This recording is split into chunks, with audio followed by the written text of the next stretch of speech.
What's going on, everybody? Welcome back to the Pack a Day podcast. I'm your host for a second, Andy Herman. You can follow me on Twitter at Andy Herman NFL. Today, I have a very fun episode lined up for you. Justis Mosqueda and I did a co-branded podcast with Pack a Day and Acme Packing Company, where we went through the roster and kind of reviewed all of the different roster battles that are taking place. Justis will be your host for the day. Hope you really enjoy this episode. Make sure to check out all of Justis's work. He's absolutely phenomenal. One of the best follows out there on Twitter for anything football, but especially the Packers. So please make sure to check him out. Check out Acme Packing Company and make sure to subscribe to the Pack a Day podcast if you haven't already.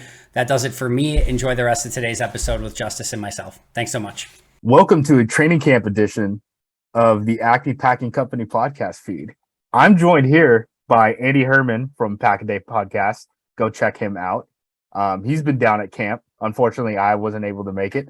So Andy had eyes down there. One of the best eyes I've seen. I follow his Twitter timeline.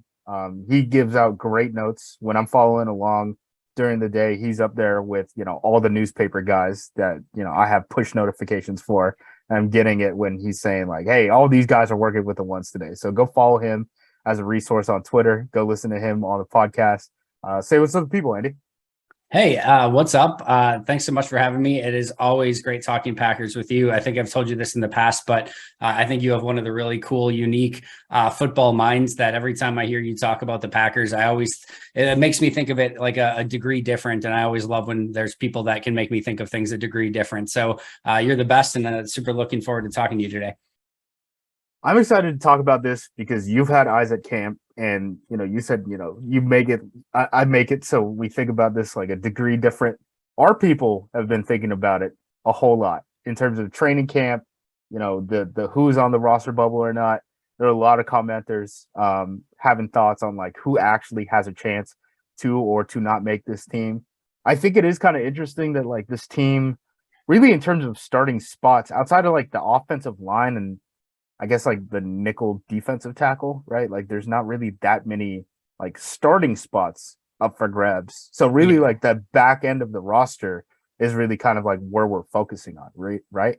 I totally agree. I mean, I think maybe like a couple of like the wide receiver positions of like who gets how many snaps, I think could probably be up for grabs. Definitely the offensive line. And even that is sort of pending of like when and if, Bakhtiari comes back, when does Elton Jenkins come back?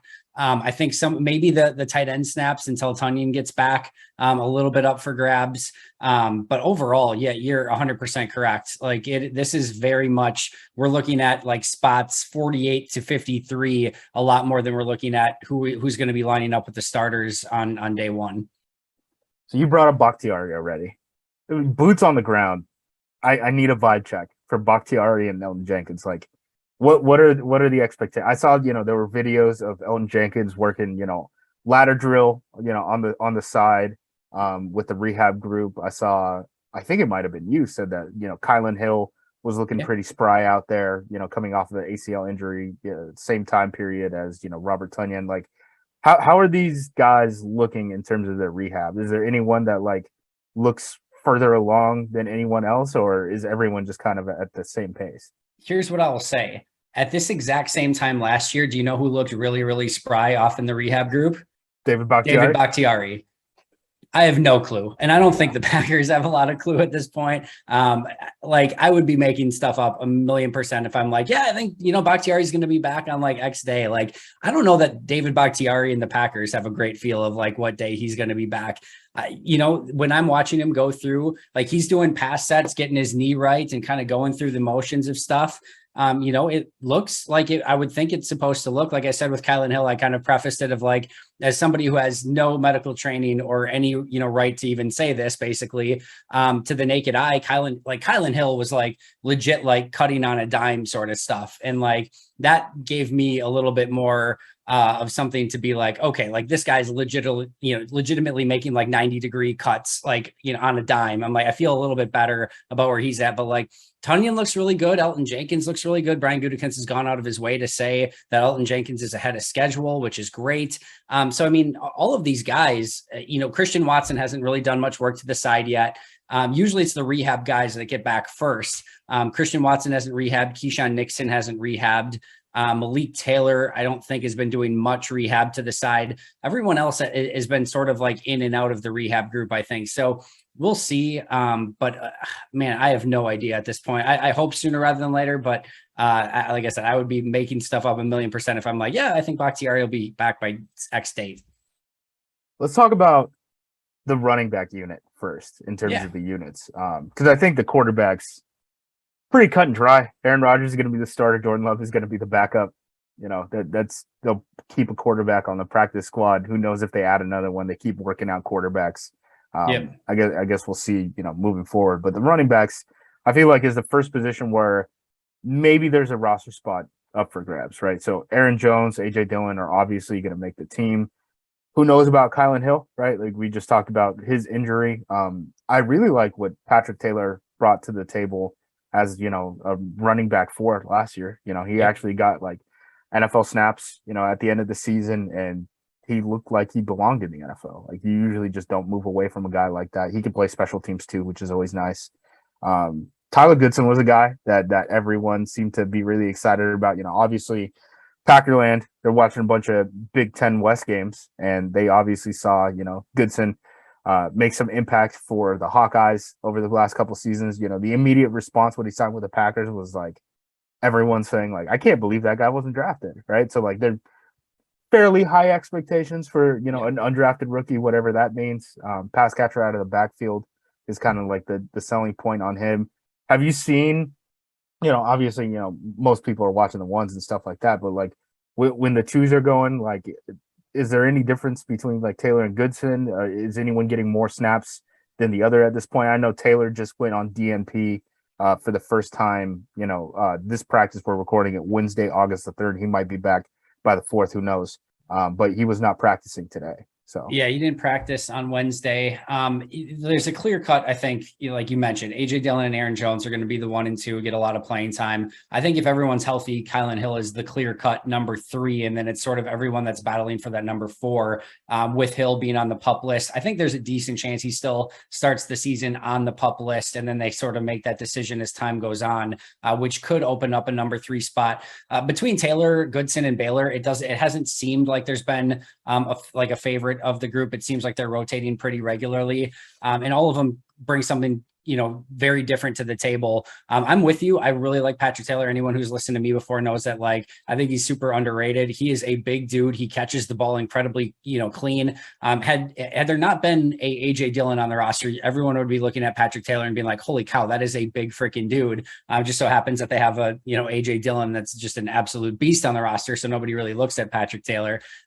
He hasn't, that said, he has not done almost anything in camp so far, has struggled to get any momentum going. You know, a lot of that when you're rotating in with the 2s and the 3s, it's tough to really kind of get that. But I'm with you. I thought he played really well a season ago, played some on teams, and we'll see if he can kind of win that spot. I feel like Tyler Goodson is maybe not the best, but I think he brings a unique skill set to the table. He's a very, very clean catcher out of the backfield. You can just tell it comes very naturally to him. He has the best burst of the 3 by far. I feel like he's the best vision and cut guy of the 3, where like you will see him see a hole, cut on a dime, get upfield, like just perfect system fit, right? And then BJ Baylor runs behind his pads really well. He had a couple runs this week where he set up the defenders really, really well and then cut to the outside and was able to get a bigger gain out of it. But more importantly, showed up twice in pass pro drills yesterday, really impressively. Blitz comes up the middle and he just stones his guy, which of course we know is like that number 3 back can be really important. If you want to try to get on the field, you better be able to pass protect, especially for Aaron Rodgers. So I think all of them bring something different to the table. I'd be interested in your thoughts on this, Justis, because I've sort of pitched this to a couple different people. I've pitched this on the podcast as well. If Kylan Hill starts on the PUP list, and we know like they could potentially keep 7 wide receivers, they could want to keep extra linebackers. There's a couple positions that you start getting pretty heavy pretty quick. If I'm Green Bay, I feel fairly confident that if I cut Patrick Taylor, Tyler Goodson, and BJ Baylor, none of them are getting claimed. Maybe one of them does. Even if one of them does, I'm probably not losing too much sleep over it. But I probably feel pretty good that I can get all 3 back on my practice squad. And if that's the case, I don't necessarily hate going with Dillon and Jones as your 2 running backs to free up an extra spot, knowing that you can elevate a guy up from the practice squad 3 weeks. That gives you 9 weeks of elevations with 3 guys on your practice squad, and probably Kylan Hill's back before that, and you add him on the 53 as soon as he's healthy. So I think Brian Gutekunst maybe could get creative there, but otherwise it's just sort of like an eye of the beholder of like what type of flavor they want as that number 3 back. Yeah, that's actually an interesting perspective. Like I hadn't thought about that as like kind of rotating those running backs as elevation guys until Kylan Hill comes back. You know, they did that with wide receiver. They've done that with, you know, offensive line frequently, and the COVID era rules are going to stay, which is basically, what is it? You can elevate what, 2 or 3 guys from It's 2 or 3. I don't know off the top of my head, but you can elevate them for up to 3 weeks. So yeah. you got 3 running backs, you got 9 weeks covered, and you would think Kylan Hill would by far be back by then. The one tough sell, I'm just thinking from like, I know from like an agent's perspective, like the Patrick Taylor thing, that might be a tougher sell to get him back onto the practice squad. Just because once a guy gets burned with the team and then he gets released, it kind of gets looked at as like, well, he got a shot with this coaching staff. They didn't like him enough. Let's see if we can get him a look with someone else. Like often when guys get released and you see them sign with a veteran who's played for a team and he signs with another practice squad, it's not because he didn't get an offer to be on the practice squad with his original team. It's just like it's kind of taking a long look and being like, we need to change kind of our perspective. The other thing I would say too is, I know we have expanded practice squads, but you know, with injuries and everything else, like the practice squads are there to be kind of like tackling dummies for the team. I don't know if you have the numbers to keep, you know, three on the team. That's the only thing I would say. You know, obviously just an option. But like I said, I think if they do keep a third, and more likely than not, they do keep a third. Like I said, I think it's what each one of these running backs brings to the table. I think Patrick Taylor probably has a little bit more that he kind of brings, but you know, Tyler Goodson might be the highest upside of any of the 3, and then BJ Baylor just very well rounded and better probably at blitz pickup than Goodson. So I think again that'll be an interesting one. I think preseason will probably decide that if they do keep one of those 3. Goodson's interesting to me because he almost reminds me of like Juwan Winfrey's situation last year with the Packers, where it was like, if we needed a wide receiver 5, whatever it was, 5 or 6, like it was obvious that the guy that they wanted on the field was Winfrey, but there were guys ahead of him on the actual 53-man roster at the wide receiver position who weren't there to necessarily play wide receiver, like Amari, who's, you know, I guess offensively, like taking like a redshirt year, if you want to think about it like that, but he was there to return punts, right? And then Malik Taylor, who's there to gun punts and play vice and play special teams and stuff like that. But when you got to like the Arizona game, or whenever, you know, Winfrey did get called up, he outsnapped both of them offensively, right? Yeah. So I could see a situation where it's like, yeah, well, if we needed a running back 3, we'd take Goodson, but because Taylor can play special teams, that's really what we want that role to be, because we already have, you know, Aaron Jones and AJ Dillon ahead of them, with Kylan Hill coming up the pike. Exactly. Totally agreed. And I think that could easily be for a lot of these positions of, you know, who does Rich Bisaccia want? And you could look at it as Brian Gutekunst and Matt LaFleur and say, like, who do you want between Taylor, Goodson, and Baylor? And they like, we like all of them. So they go to Rich and be like, who do you like out of Taylor, Goodson, and Baylor? And they're like, yeah, we like Taylor. And like, all right, we'll keep Taylor. Wide receiver, obviously a massive point of contention at this point. This morning, again, we're recording on Wednesday. This morning, Brian Gutekunst said, hey, Amari Rodgers, we really like what he's doing on the field. And that seems very counterintuitive to kind of all the snap breakdowns we've really seen from camp. It doesn't seem like Amari's really working with the ones nearly as much as even guys like Juwan Winfrey on the offensive side. And then on special teams, you know, all of his spots are open competitions, I guess is the way to put it. Yesterday, I guess, was a bad day for special teams. You know, Matt LaFleur went on a rant about the jugs machine, saying, you know, the ball wasn't turning over right, and there was some wind. I heard there was a, you know, round of applause when Dobbs actually was able to field one cleanly yesterday. So not a great day for special teams, but I do think that that's an interesting pivot point, right? Like Amari Rodgers, does he make the team? Does he not make the team? Because you would think that Lazard, Watkins, Cobb, Watson, Dobbs, at least those, 1, 2, 3, 4, 5, at least those 5 have a chance to make it over him. And that's not including kind of like special teams impact, right? Because, Yeah. a guy like Malik Taylor made the roster being a special team guy. Danny Davis has gotten some shots returning punts. Samari Toure was a guy who was drafted in the 7th round. Juwan Winfrey was already ahead of Amari Rodgers in terms of snaps last season on the offensive side of the ball, and he's getting reps with the ones right now. So what's like the temperature check on Amari Rodgers is like roster status? Because it feels like we're getting like two different influences at this point. Like Goot seems to want him. The coaches seem to be playing everyone ahead of him. Yeah, and there could just be a disconnect there. Sometimes, scouting guys like their guys and sometimes coaches just like their guys, and there could just be a legitimate disconnect between the two. I'm under the feel that Amari will be a lock for this roster. I will say that this is you can never totally trust a GM, because this could be yeah, we love Amari, come trade for him right now. We would gladly take a 5th round pick for him so that we can free roster spots for Winfrey and Toure, right? So yeah, of course he's always going to want to, pitch his guys as amazing, just to always, build strength in them. And again, hopefully other teams come calling. But I tend to believe that Amari will be on the team. I've been under the belief this entire offseason that I think Green Bay was a lock to keep 7 wide receivers. I'm not quite there anymore. I do think Cobb, Lazard, Watkins, Watson, Dobbs, and Amari are the top 6. And then I do think number 7 could come down to sort of special teams. And if they want, sort of that specialist on the team, I basically view this as they're going to keep 6 receivers, and Randall Cobb is Aaron Rodgers' friend. And he just happens to be a wide receiver, and he's locked into a roster spot. And that doesn't mean that he's not going to play. I think that he will. But that's kind of how I've looked at it. But right now, Samori Toure hasn't done anything during camp, and that could turn around at any given time. And if he has a good preseason, all of a sudden, he would be my bet to make the 7.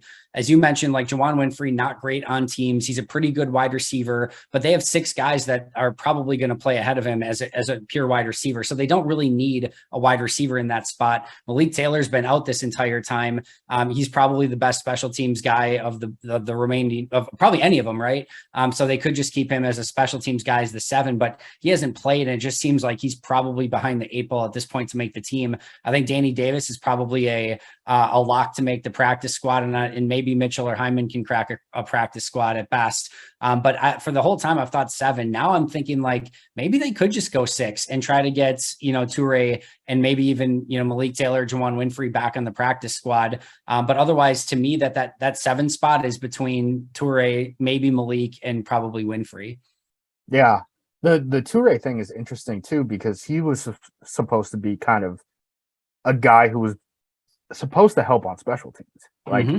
That's one of the big things that he did. He had some pretty good, punt coverage reps and stuff like that, and he could play gunner with the speed that he has. But they have so many of these corners, right? Corners that are, the 4th, 5th, 6th guys, even Gafford, who switched over from wide receiver back to cornerback, who are making impacts there. That Toure is not even getting snaps, it seems like, from what I've been able to gather, with the ones on special teams. And that's where it's oh, okay, he's behind the 8 ball then. Yeah, I think pretty far behind.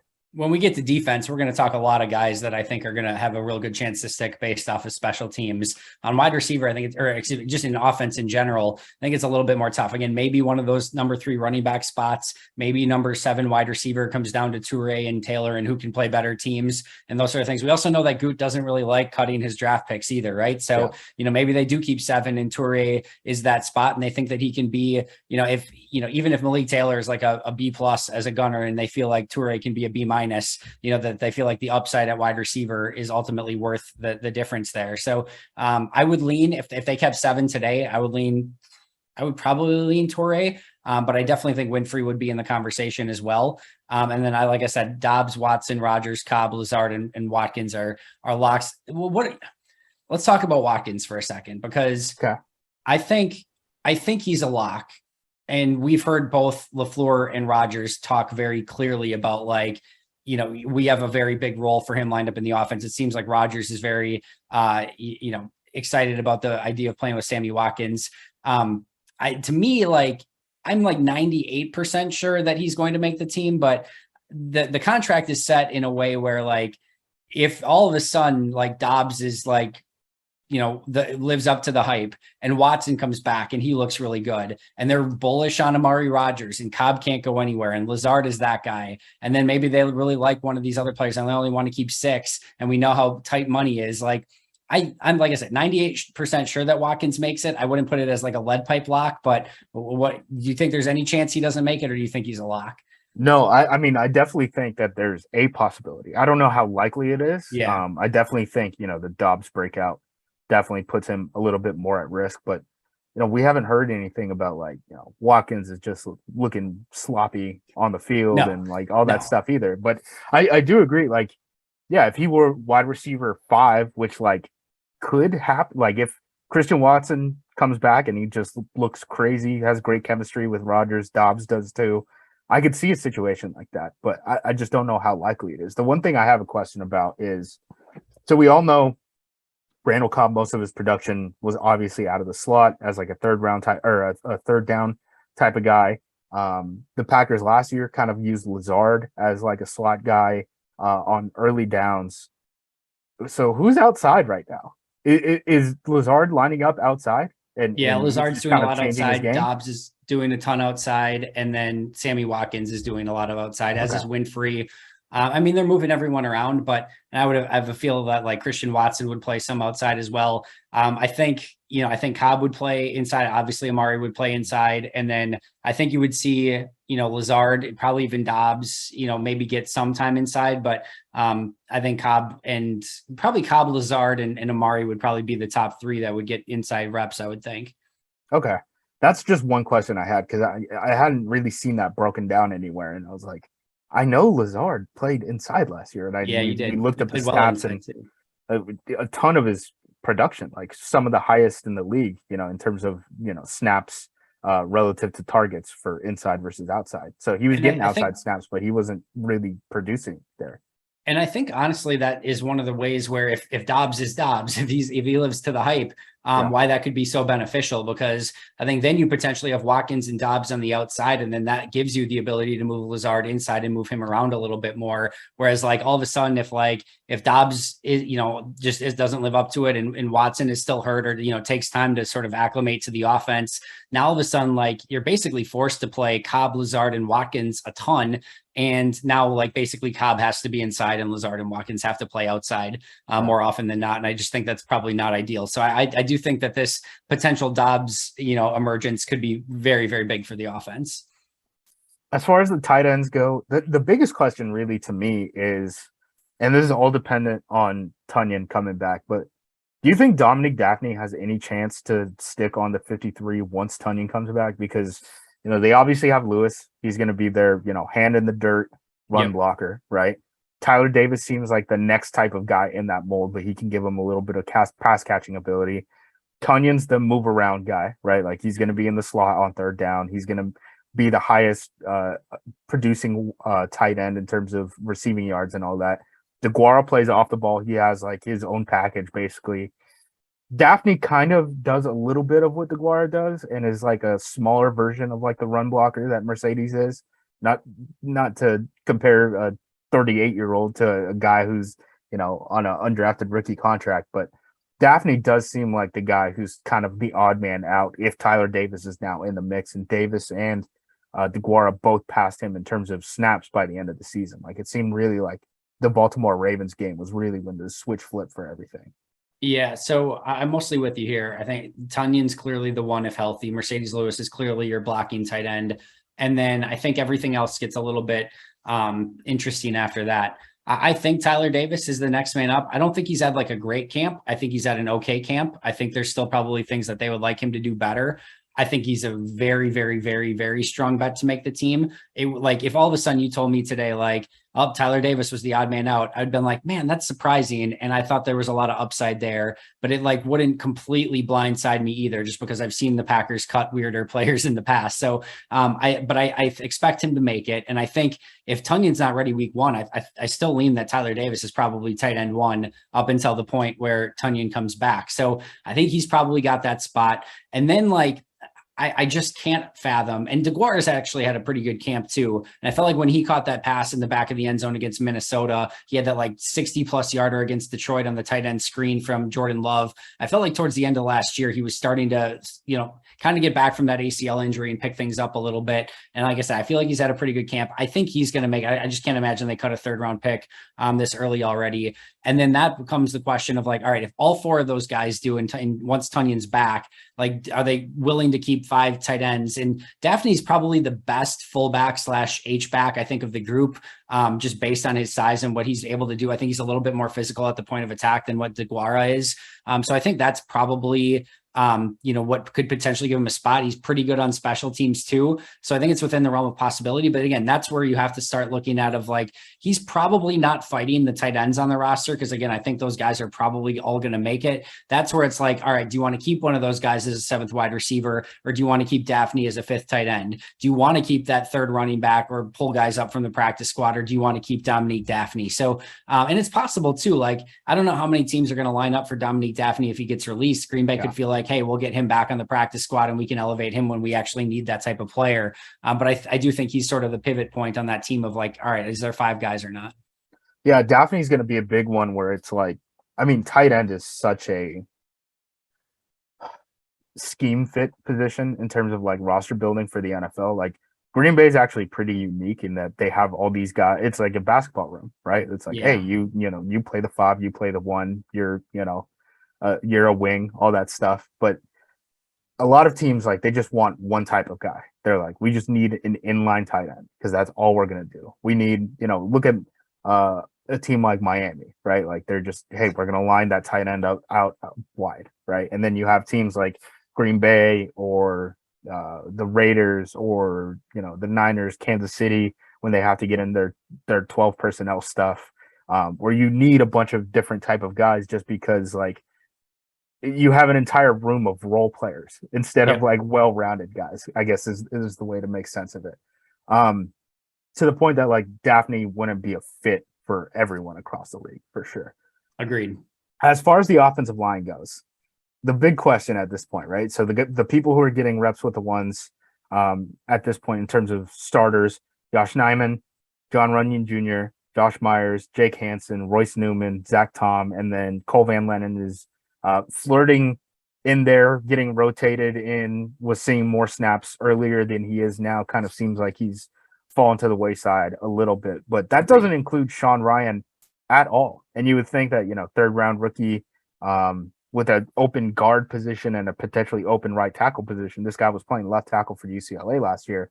You'd think he would have gotten snaps, but it's actually Zach Tom who's been moving around everywhere, playing 3 different positions so far. Yeah, no, that's 100% accurate. I keep waiting for Ryan to maybe get a shot with the ones just to start to see what he can do, because let's just be real. The line without Jenkins and Bakhtiari has not looked good so far. And I think those offensive tackle positions, they're really going to have to figure out. I think Nijman and maybe even Zach Tom, I think, could fill in for a little bit. Ideally, if maybe there's only one of them in there, but like when you start having 2 guys on your tackles that are a little bit more question marks, and it's just like, I've talked about this with a couple of people in the past, but like I always view a top 5 of your offensive line like a top 5 rotation in baseball, right? Like you need your ace and you need your number 2 to like go every 5 days and pitch really, really well. And with Bakhtiari and Jenkins, you had your 2 top line guys that like play in and play out. You knew they were just going to play really, really well, and you didn't have to worry about them. And then like 3, 4, 5, you can get around, a little bit more with mixing and matching some guys if you need be. But like all of a sudden you go from Bakhtiari and Jenkins as your 1 and 2 to like what, John Runyon Jr. and Josh Myers as your 1 and 2. Yeah. And it's just a totally different feel to that offensive line. So I'm still, potentially hopeful that at some point Sean Ryan gets in that conversation. He hasn't been there yet. I don't think he's looked bad with the 2s, but that'll be one worth watching. Zach Tom, very, very intrigued to see what he can do, especially in preseason with, you would think you would get some pretty legitimate snaps during preseason. And then just like, they're moving everyone around every single day. So like John Runyon Jr. is at left guard. Myers is at center. Everyone else is moving around, and it's something new every single day. So, they're going to have to try to like probably eliminate some of those guys. And like you said, you can tell Cole Van Lannon starting to wean off a little bit. Maybe Sean Ryan starts getting in that conversation. But right now it seems like Runyon, Myers, Newman, Hanson, Tom and Naim and excuse me are probably the ones that are really in the conversation for the starting spots. This was a big point of contention when we put out the APC roster bubble post. Is Jake Hanson a roster lock?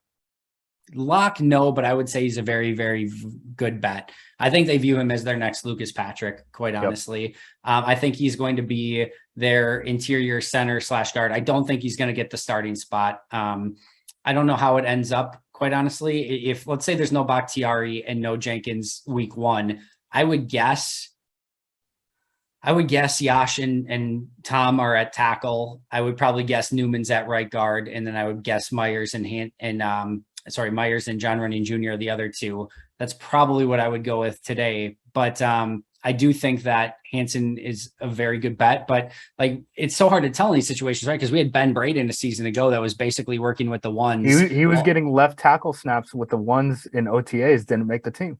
Yeah. And I even think like, maybe I'm wrong, but I even think like into training camp, he got some reps with the ones, and it was still like enough to make you believe like, all right, he's probably not going to start, but like, he's definitely making this team. They put way too much into him already this offseason. I think that more could be Cole Van Lanen, to be honest, could potentially be this year's Ben Braden, where you saw him get snaps with the ones and then he just works his way out and eventually doesn't make the team. I'm not saying that is going to be the case, but if you told me there was one of those, I would lean more in that direction.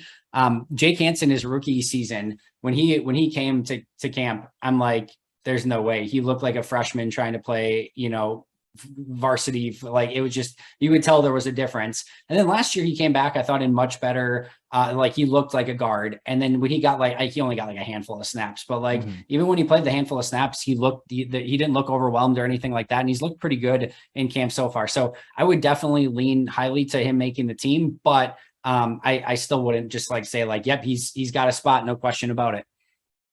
2 points here. First, Ben Braden, great example of a guy who wanted a change of pace, right? And switch teams point.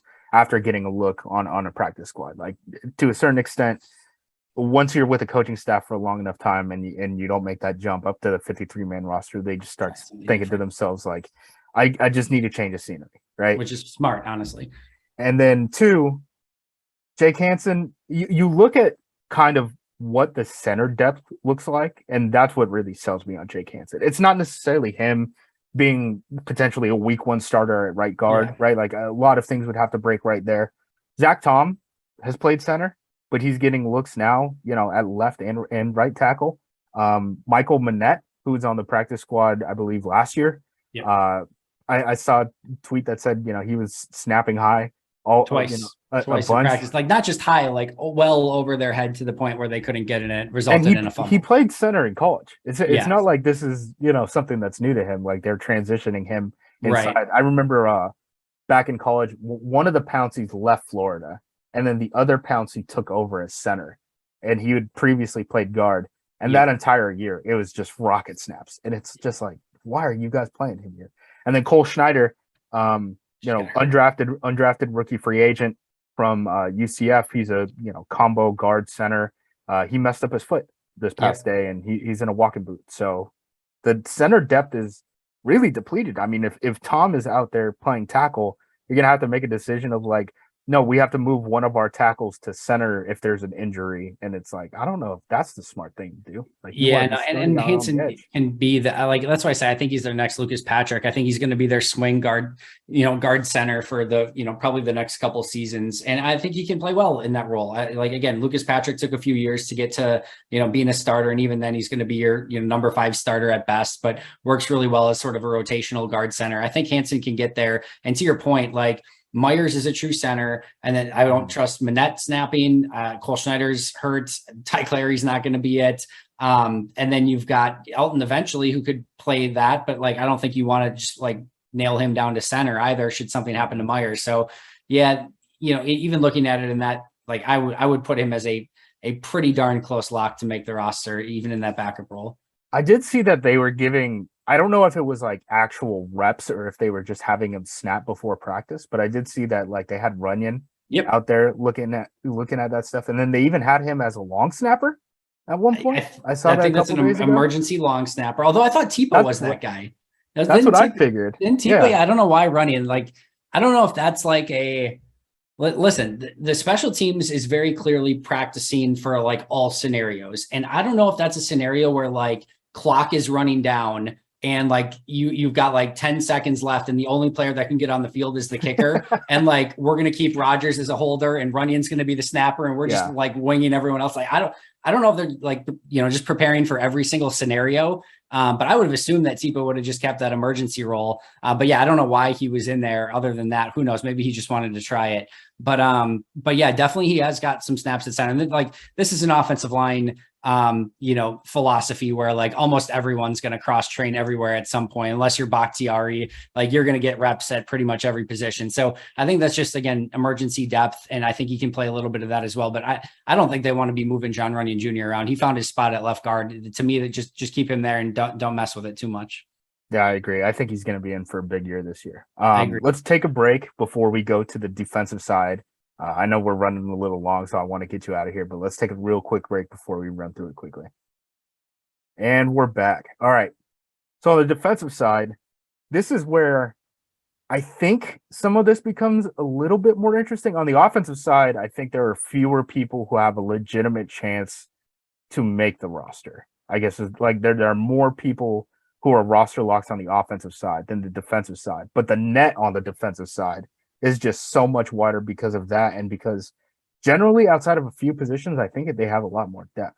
So like on the defensive line, it seems like the clear locks, Kenny Clark, Dean Lowry, Jerron Reed, TJ Slayton are working with the ones, Devontae Wyatt at times working with the ones, sometimes working with the twos. My big question is like, do they keep a sixth?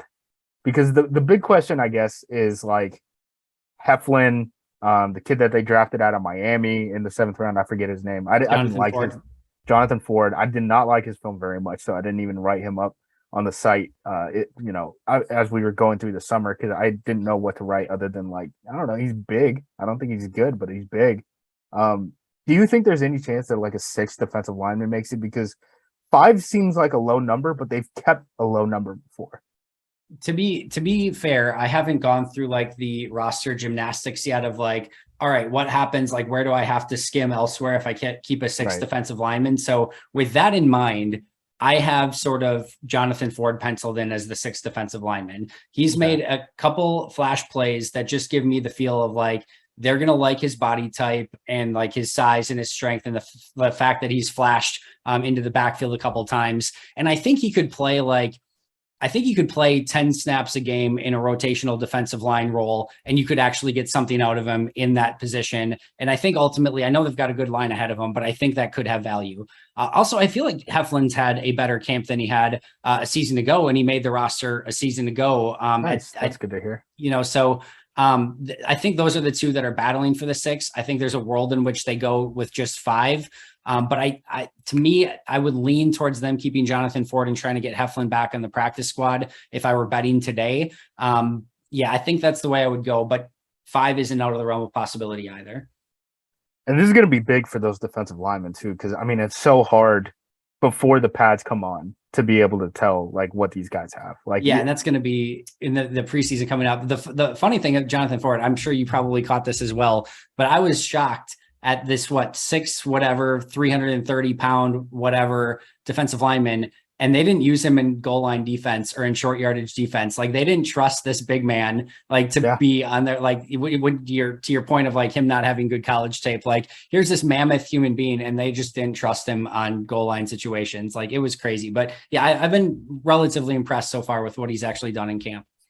Yeah, and they have found a way to develop some of these guys who just they're high weight speed guys. Like it's just their body. Like you pointed out, Jake Hanson. Like when Jake Hanson was, I'm an Oregon Ducks fan.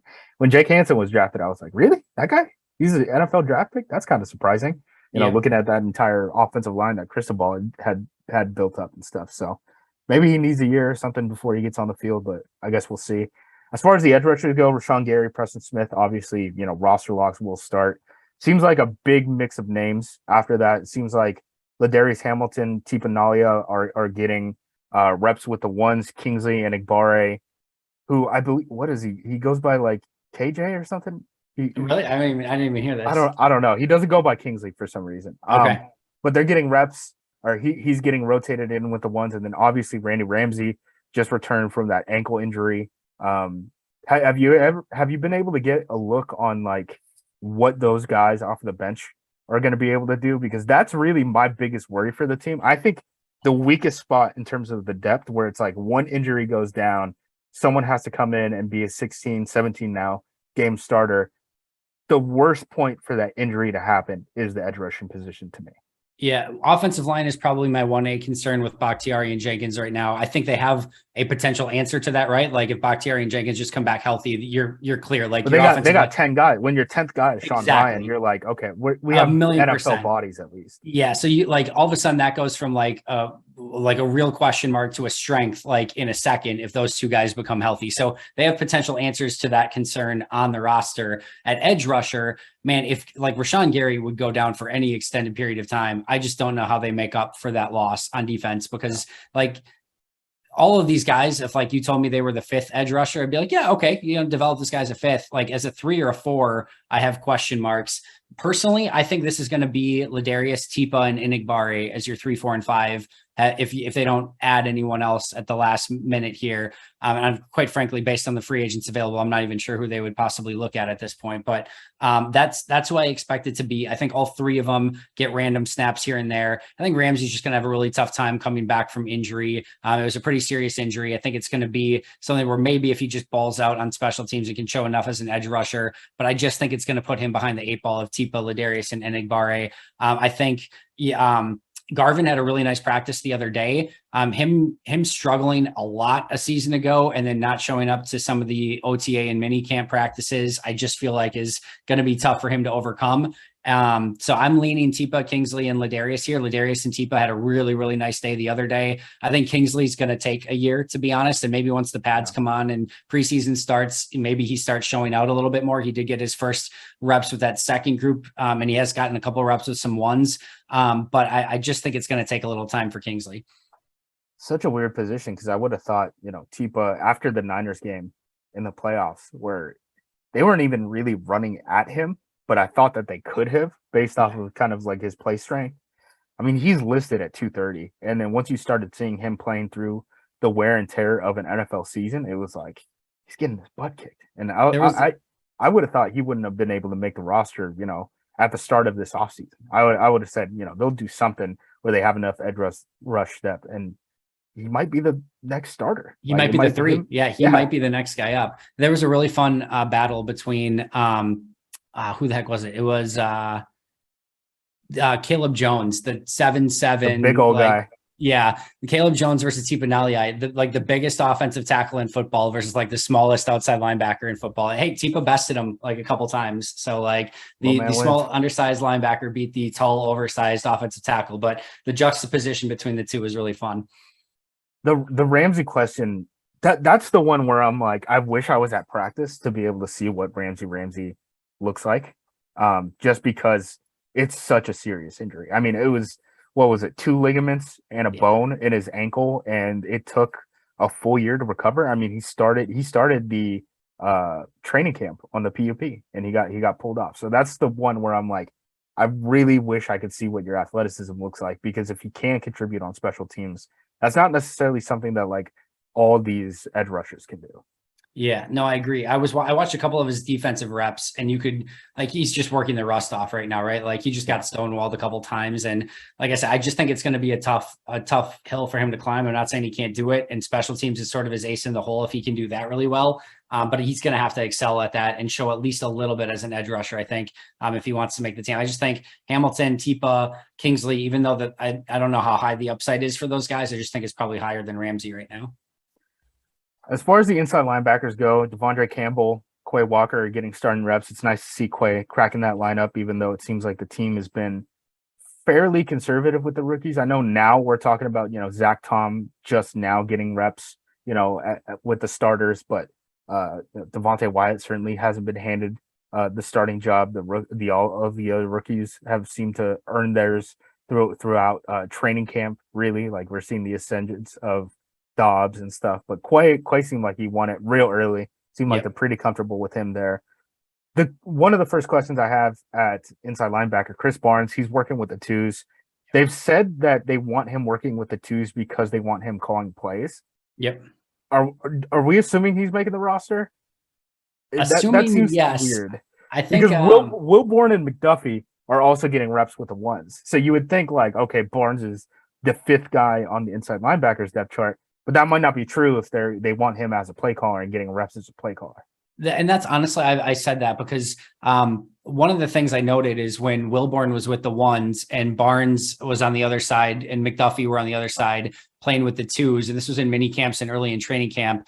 One of the things that I wondered out loud, and I talked about it on Pack-A-Day, was like, I think there's a real legitimate possibility that starting with the twos is better than being a backup with the ones, meaning that like, yeah, you get reps with the ones, but you're only going to get like 3 or 4 snaps as you rotate in a couple times. Whereas Chris Barnes is down on the other side, calling play after play after play, getting everyone organized, and actually playing every snap with the twos on defense. So I do think there's a world where, it probably is better in that situation to play with the twos than it is with the ones, just because you're not getting as much run.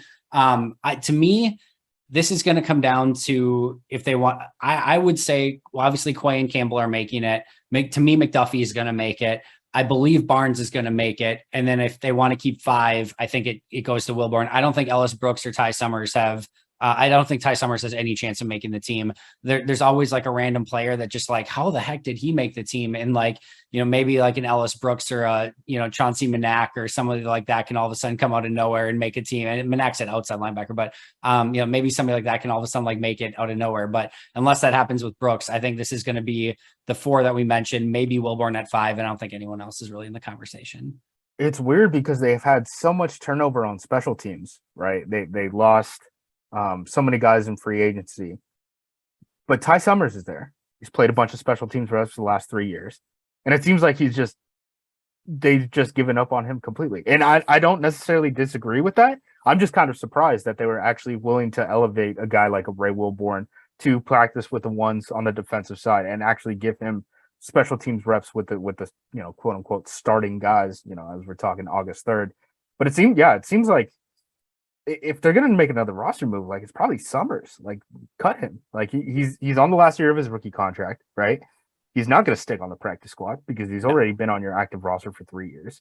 He can't really play defense, and if you're not going to use him on special teams, what's the point? So, I feel like he's like the 90. He should, in terms of like making the roster, it feels like he's like the 90th guy.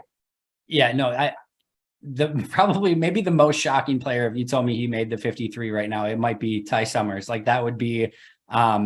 There's probably a couple other ones, but he'd be down there of the last people on the roster that I expect to make it. And I'm a huge believer, and we could probably talk about this too, but like to me, you are valuable until you prove that you don't have value. And Ty Summers has gotten plenty looks on defense. He's gotten plenty of looks on special teams, and like he's just proven like he can't really hang with either. If he's like your emergency guy at either, fine. But like, why are you keeping that guy around in his 4th season? There's no ceiling. Like he hasn't been able to hang at linebacker or in special teams. Like at that point, you move on and you hope that one of your younger guys like takes the opportunity and runs with it. And even then, I don't even know if you want to play him defensively. Yeah. Even if there is injuries, like you could probably, there's other guys on the roster you'd want there. It's you deal with multiple injuries, and then on special teams, maybe you want him to come in because he's a big old linebacker who can run a little bit in a straight line, right? That's his selling point. Totally agree. At cornerback, seems like let me describe the room, and you tell me if that makes sense, because this is how it's come across to me from the reports. Jair and Eric Stokes as the starters outside. Rasul Douglas seems to be playing the slot full time, even when Jair isn't necessarily in or something like that. Shamar Jean-Charles came out yesterday as an outside corner, and Rasul Douglas got kicked inside. Seemed like Keyshawn Nixon up until he had his groin injury, seemed like he was going to be corner 4. Corner 5 seems to be Shamar Jean-Charles and Rico Gafford, who again is moving back to cornerback from wide receiver after he played corner in college. He was a special teams guy for Rich Bisaccia. He's getting looks as a return guy. He seems to be rising up now and is now kind of getting like the corner 6 role. And those are like the 6 guys really at the position who have a chance to make it. Does that make sense? I would agree. I think there's a world where maybe Gafford and Ento are fighting for number 6 spot. I think there's Maybe Gafford just worries me so much, though. I mean, that's another one where I would want to see it because I got the coverage skills. I understand the coverage skills, but even in the preseason, if you watch him like try to make tackles, and I understand he's transitioning from wide receiver, yeah. but it was like you can't put that on it. And like running backs will take advantage of this cornerback's tackling ability. Like Yeah. that, it was bad last year. Yeah, no, and here's the other thing too, is like you have the question marks with KB, and I mean, it's not like he's like a phenomenal cover guy either, right? It's like, you know, he plays the ball well in the air, and he can do a couple things as a corner, but tackling is a major issue, which is going to be an issue on special teams for him as well. It's not like he's a returner. Like Rico Gafford, and I've mentioned this multiple times in the past, like if you told me he ended up as like cornerback 5 on game day with you know, playing gunner, playing jammer, playing kick returner, and maybe even had like a package like that, they faked jet sweeps to him as a wide receiver, or at least as like a very emergency wide receiver. Like the more you can do on a 48 game day roster, the better, right? And to me, if like Rico Gafford's like your, you know, 6th corner and he can do all of that and be active on game day and provide all of that for you, plus he's probably the field goal block guy on the edge because of his speed. Like he's just going to bring a lot to the table. I would put him as the favorite to win number 6. I think Ento would have to have a pretty darn amazing remainder of camp in order to get in that conversation. Yeah, and Gafford was a 4-2 guy coming out, and he seems to have all that speed. It's very apparent very speed. quickly that he has all that speed. At safety, Adrian Amos, Darnell Savage, obviously going to be the starters. It seemed like Sean Davis was running away with the third safety reps early on in camp, but now Vernon Scott is getting some looks. They signed Dallin Levitt, who played special teams for Versace at 2. Seems like he's going to be pushing for a spot on the roster. And then Tariq Carpenter, who's that combo safety inside linebacker, you know, more of an athlete, like an idea than a real player at this point. But again, you know, Jake Hanson is now being looked at as a starting right guard. So maybe down the line he ends up becoming something. Was a draft pick, all that. What do you make of the safety room after the top 2? Because Amos and Savage obviously are locks, but then this is another position almost like edge rusher where it's like, ooh, if there's an injury here, this could spiral out of control pretty quickly. Yeah, if you told me any of the next 5 made the team, I wouldn't be shocked. I think they probably keep 5 safeties, which means 2 of these guys get cut, and you could probably go in almost any direction. And I wouldn't be like, yeah, that there's no way that happens. I think Sean Davis and Dallin Levitt are probably the 2 most likely to make the team. I don't think Levitt's going anywhere. I watched him in coverage the other day, and it was one of the worst things I've ever witnessed in my life. I don't think that he is going anywhere. Like I think he's going to be their core special teamer. Yep. And I just think that's Bisaccia's guy, and I think they're going to give him Levitt, and that's that. I think you take him off a safety, even just put him as a special teams guy, and that's what Levitt's going to be. And the Packers haven't really used more than 3 safeties anyway in games. Like there's never really been a need for that 4th. Like last year, Henry Black got those 3 safety dime reps, and then outside of that, I mean, guys like Vernon Scott, Sean Davis, they were just out there inactive. Frankly, like they'd only go into games with 3. So and if Levitt can play specials, that's one more safety than they usually use. Totally agreed. And I think honestly, like even with Quay Walker, I think the need for that third safety is probably even less. I think Quay's going to play a ton, and he's going to play in the box, and they're not going to take him out much. So I think that's totally fine. Like I said, I think Davis and Levitt are probably your favorites. And then you get into a Tariq Carpenter, Vernon Scott, Ennis Gaines battle. You've got the most recent draft pick versus a guy they literally redshirted all of last season just so they could keep him on the roster and not subject him to waivers. And Vernon Scott, despite, you know, every safety that got added after the point, including Sean Davis, they would bring up and put him on the active roster before actually activating Vernon Scott and putting him in the game. But they clearly didn't want to, again, put him on waivers. And then Ennis Gaines, who has had a couple of really nice plays, and just like literally, I think it was one of the corners, it was Dante Vaughn. He just put into oblivion as a jammer on punt return. So he'll show up there too. I don't know. I would lean Vernon Scott maybe, but like, again, we know he doesn't like cutting draft picks, and Ennis Gaines has showed some as well. They could go in any direction there. And I don't think Sean Davis is a lock. I would say Savage, Amos, and then probably Levitt. And then everything else is probably up for grabs for 2 spots. I'm really hoping that Ennis Gaines can put together a good preseason because he is a hit stick. I kind of thought that he had a chance to make the roster last season. Even as a call-up, I was kind of surprised that they were bringing in guys like Sean Davis and stuff like that. instead of just calling up a guy like Ennis Gaines. But for whatever reason, they just wanted to stash him on the practice squad. I'm hoping he can make the team because he's a fun player. The two that I think have the highest upside here are Davis and Gaines. Those two to me, like I see something in both of them where I'm like, okay, if everything hits just right, like they actually might have something here where like you don't have to squint too hard to be like, I can sort of see potential starter ability down the road if again just a couple things go right. I'm right there with you. I really like Ennis, and I think this is the one position where I look at that. I think they have 7 rosterable players, and that's why I said I think it can go in a lot of different ways. It would not shock me if all 7 of these guys ended up on somebody's 53-man roster at some point this season. 5 of them probably to start with Green Bay. Another one probably gets called up at some point by Green Bay, and who knows, maybe injuries pile up or whatever. But it would not shock me if all 7 of these players played on 53-man rosters this year. Jack Coco, maybe the only undrafted free agent rookie who makes this team. There's a real chance that that's the case. So there's 2 other ones I think that I think might have an outside chance. I think Tyler Goodson maybe, or BJ Baylor maybe is that number 3 running back that we kind of talked about earlier. I think if Mason Crosby isn't healthy, Gabe Burkich could potentially make it as the kicker coming right out of camp until Crosby is healthy. And then I think Jack Coco is the most likely to actually win that long snapper job and be the undrafted free agent that makes the team. Yeah, so he's just getting snaps with the ones over Wordle just every day, day in, day out. I'm to the point where I'm almost surprised that Wordle is still on the roster, and either just use that spot for something else, or if you want to still make it a competition, like bring in somebody else and have a different competition.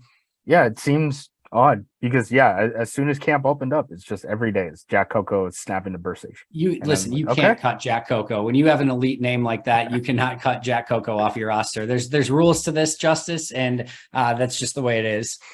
Just a Georgia Tech product. We did it. We did it. One Georgia Tech product might make the team. We'll see about Tariq Carpenter.